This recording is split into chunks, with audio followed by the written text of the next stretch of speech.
Day brings a wave of anti-communist sentiment as 100,000 march down New York's Fifth Avenue in a loyalty parade.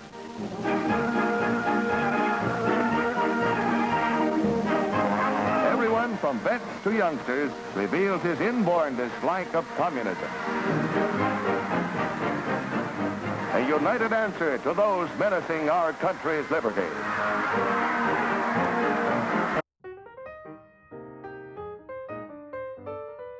It was the late 1940s, and America was bursting with the Red Scare, or fear of communists. The Cold War, a political and economic competition between the United States and the Soviet Union to become the most powerful country in the world, caused a large portion of the population, including the government, to fear everything to do with the time's greatest enemy, including their system of government, communism. By 1948, the American government had developed an enormous paranoia that regular citizens were actually communist or Soviet spies. One of these politicians was Republican Wisconsin Senator Joseph McCarthy. McCarthy was senator from 1947 until his death in 1957.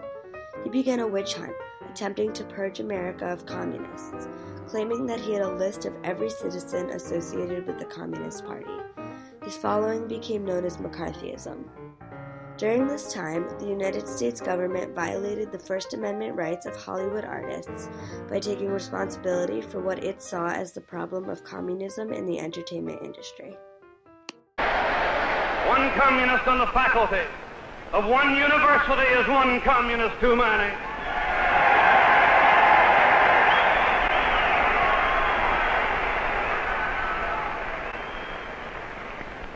One communist among the American advisors at Yalta was one communist too many.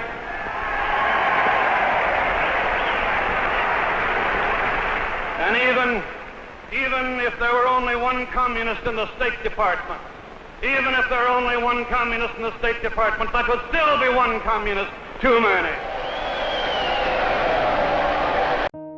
The House Un-American Activities Committee was created in 1938 to investigate disloyalty and subversive activities of private citizens, public employees, and organizations suspected of having communist ties. One of the main things the HUAC investigated was Hollywood.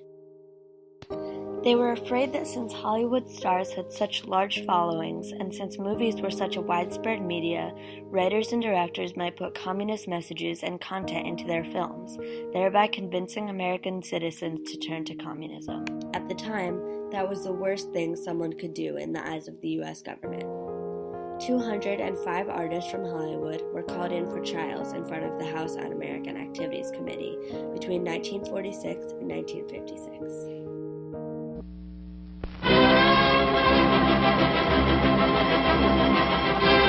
Calling the House Un-American Activities Committee to order, Chairman J. Parnell Thomas of New Jersey opens an inquiry into possible communist penetration of the Hollywood film industry.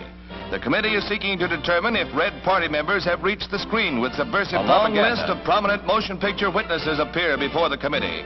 Speaking for the films, Eric Johnston, president of the Motion Picture Association, talks frankly concerning the attitude of the producers. We're accused of having communists and communist sympathizers in our employ. Undoubtedly, there are such persons in Hollywood, as you will find elsewhere in America. But we neither shield nor defend them. We want them exposed. If communists have attempted to inject their propaganda into the motion picture, they have failed miserably. We will never permit them to succeed. On July 29, 1946, a newspaper column entitled "A Vote for Joe Stalin" was published that listed 11 supposed communist sympathizers. In October of 1947, the House Un-American Activities Committee, including Chairman J. Parnell Thomas and then Congressman Richard Nixon, called in 151 members of the Hollywood Guild of Actors, Directors, and Producers, including Ronald Reagan and Walt Disney, for the first hearings of the Hollywood Blacklist. Both of these famous people pledged their full support to the cause of eradicating communism from America almost immediately. 43 of these people were determined to definitely be communist or communist sympathizers. Out of those 43 people, 19 of them refused to give evidence to the committee. 11 of the original unfriendly witnesses were decided to definitely be a problem and were summoned to appear in a more formal trial in Washington, D.C. These people were Alva Bessie, Herbert Bieberman, Lester Cole, Edward Dmytryk, Ring Lardner Jr., John Howard Lawson, Albert Maltz, Samuel Ornitz, Adrian Scott, Dalton Trumbo, and Bertolt Brecht. Although it was true that all of those 11 people had at one time or currently were a part of the Communist Party, it wasn't officially illegal at the time, nor is it illegal now. Once the hearings began, one of the witnesses, Bertolt Brecht, gave in to the questioning of the committee almost immediately. One of the main questions asked, and the most infamous of the trials, was, "Are you now, or have you ever been, a member of the Communist Party of any country?"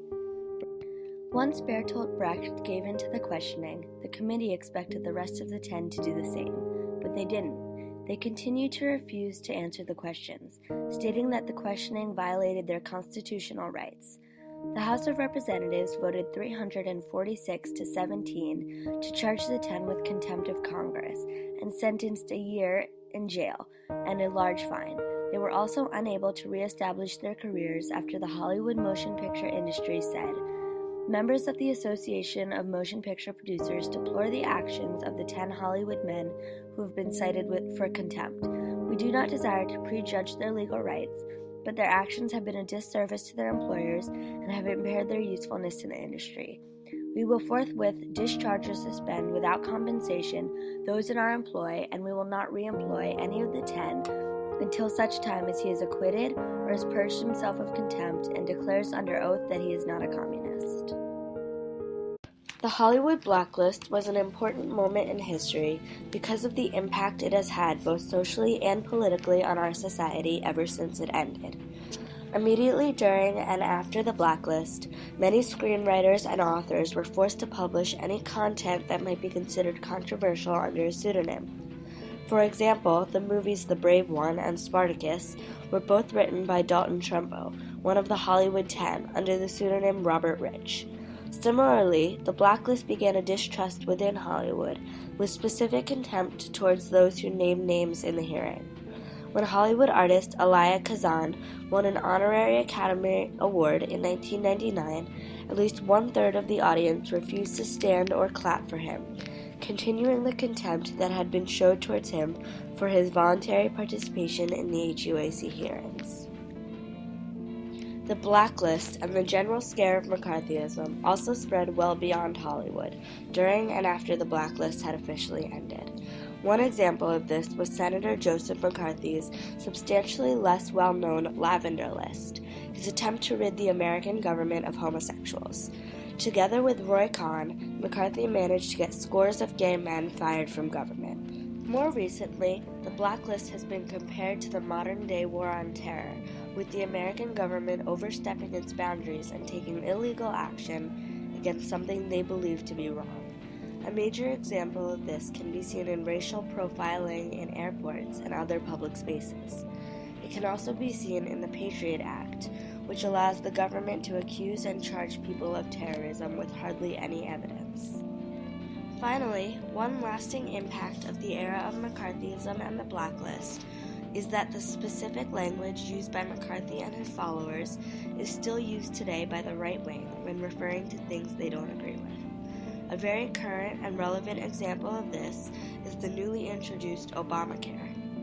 Ben Carson, a world-renowned neurosurgeon and right-wing activist, can be quoted saying, "Socialized medicine is a keystone to the establishment of a socialist state." The Hollywood blacklist was a time of rights being violated and stood up for. Each party took responsibility for what it assumed to be right and defended it to all ends. In the end, it was unclear who was right and who was wrong, but it continues to affect our lives to this day.